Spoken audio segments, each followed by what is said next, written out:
Nah, pada saat ini saya akan menjelaskan LO yang pertama, yaitu Name 3 Key Question in Capacity Planning. Nah, saya memilih 3 pertanyaan, yaitu yang pertama, What kind of capacity is needed, atau kapasitas seperti apa yang dibutuhkan.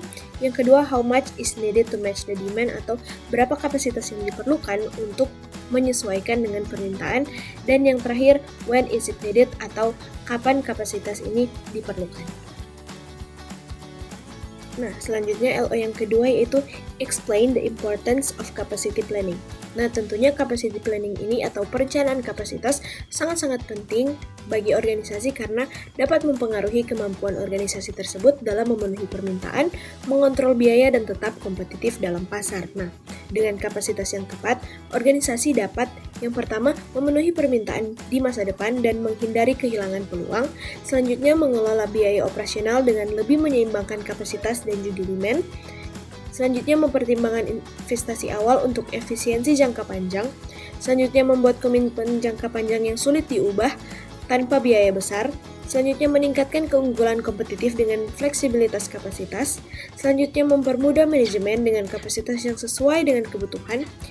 Selanjutnya, mengatasi tantangan global akibat rantai pasokan yang kompleks. Dan yang terakhir, merencanakan strategi jangka panjang untuk menghindari resiko kelebihan maupun kekurangan kapasitas. Nah, secara kesimpulan, perencanaan kapasitas atau capacity planning ini sangat penting karena dapat membantu organisasi untuk beroperasi lebih efisien, kompetitif, dan siap menghadapi perubahan pasar yang terus terjadi.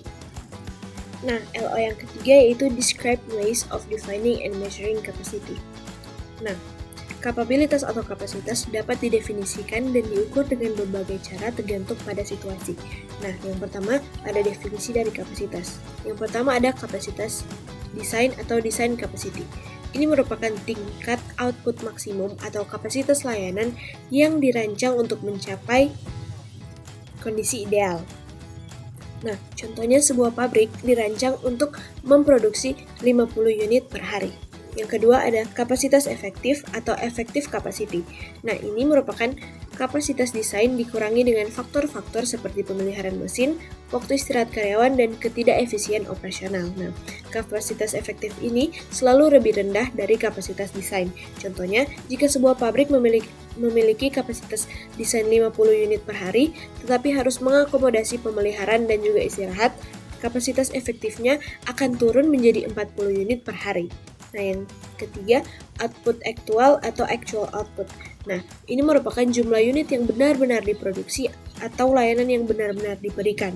Nah, output actual ini seringkali lebih rendah dari kapasitas efektif atau effective capacity karena faktor-faktor yang tidak terduga seperti kerusakan mesin, absensi karyawan, ataupun keterlambatan pasokan. Nah, contohnya, jika sebuah pabrik ini memiliki kapasitas efektif 40 unit per hari, tetapi hanya memproduksi 36 unit karena masalah pasokan, maka output actualnya hanya berupa 36 unit per hari.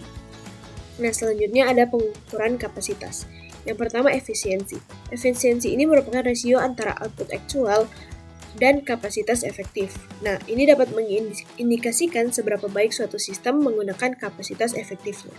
Dengan rumus efisiensi sama dengan output actual dibagi dengan kapasitas efektif dan dikalikan dengan 100%.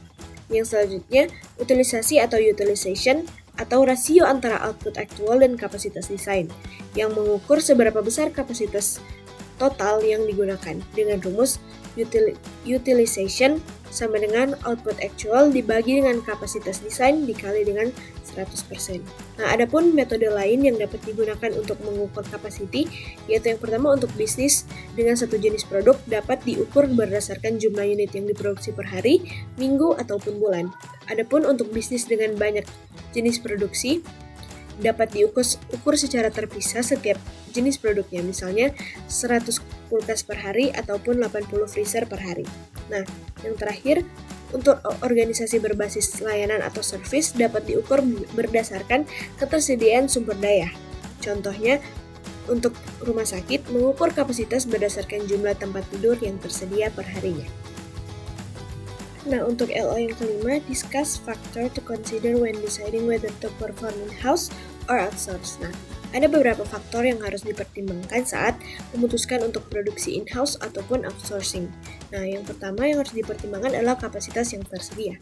Nah, jika organisasi ini memiliki peralatan, keterampilan, dan waktu yang cukup, produksi in-house akan lebih menguntungkan karena biaya yang lebih kecil dibandingkan untuk membeli di tempat lain. Namun, untuk outsourcing dapat dilakukan untuk meningkatkan fleksibilitas dan kapasitas tanpa investasi besar dalam sumber daya internal.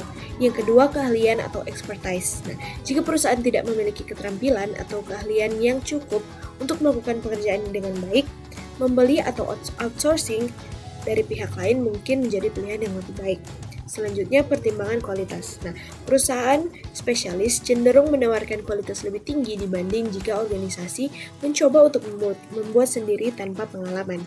Namun, jika kualitas unik atau pemantauan ketat diperlukan, lebih baik melakukan metode produksi sendiri atau in-house.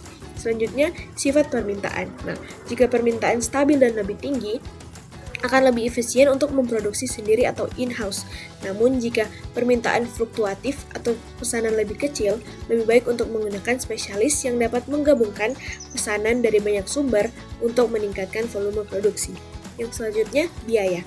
Ini harus dipertimbangkan karena harus dibandingkan antara biaya produksi sendiri dan juga membeli dari pihak lain. Nah, penghematan biaya dapat berasal dari harga produk ataupun pengurangan biaya transportasi. Nah, jika ada biaya yang tetap yang tidak dapat dialihkan saat melakukan outsourcing, ini harus diperhitungkan. Sebaliknya, outsourcing dapat menghindarkan perusahaan dari biaya tetap tersebut. Selanjutnya, risiko. Risiko utama outsourcing meliputi hilangnya kontrol atas operasi, berbagi pengetahuan, dan potensi kebocoran informasi rahasia. Nah, tanggung jawab hukum juga diperlukan dan harus dipertimbangkan, terutama jika produk ataupun layanan dari pemasok menyebabkan kerusakan atau merusak reputasi dari perusahaan tersebut.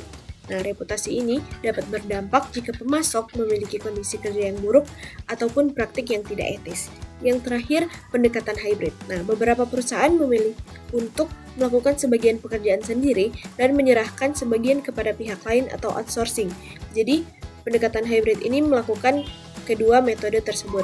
Nah, untuk menjaga fleksibilitas dan juga mengurangi risiko kehilangan pemasok utama.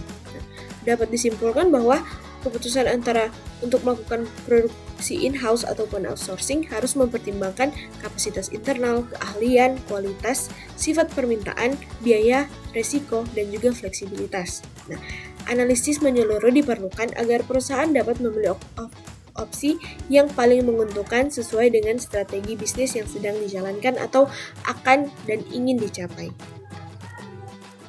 Nah, untuk LO yang keempat, name several determinants of effective capacity. Nah, ada beberapa penentu kapasitas menjadi efektif. Nah, contohnya fasilitas. Ini meliputi ukuran tata letak, lokasi, kondisi lingkungan, dan juga ruangan ekspansi. Yang kedua, faktor produk dan layanan. Ini meliputi standarisasi dan keseragaman produk atau layanan yang meningkatkan kapasitas, sementara variasi produk dapat mengurangi efisiensi. Yang ketiga, faktor proses. Ini meliputi standar kualitas, kegiatan perbaikan atau rework, dan peningkatan proses yang mempengaruhi produktivitas yang berperan dalam kapasitas. Yang keempat, faktor manusia yang meliputi keterampilan, pengalaman, motivasi karyawan, serta tingkat absensi dan turnover tenaga kerja yang berdampak pada output aktual. Yang kelima, faktor kebijakan, yaitu meliputi kebijakan manajemen seperti izin kerja lembur dan penjadwalan shift yang mempengaruhi fleksibilitas kapasitas. Yang keenam, faktor operasional. Ini meliputi penjadwalan, manajemen persediaan, keandalan pasokan, dan prosedur kontrol kualitas turut menentukan kapasitas efektif. Yang ketujuh, faktor rantai pasok. Nah, kemampuan pemasok, sistem pergudangan, dan transportasi dalam mendukung perubahan kapasitas juga berpengaruh. Dan yang terakhir, faktor eksternal yaitu regulasi pemerintah, standar produk, kebijakan lingkungan, dan juga kontrak kerja yang dapat membatasi ekspansi maupun efisiensi kapasitas.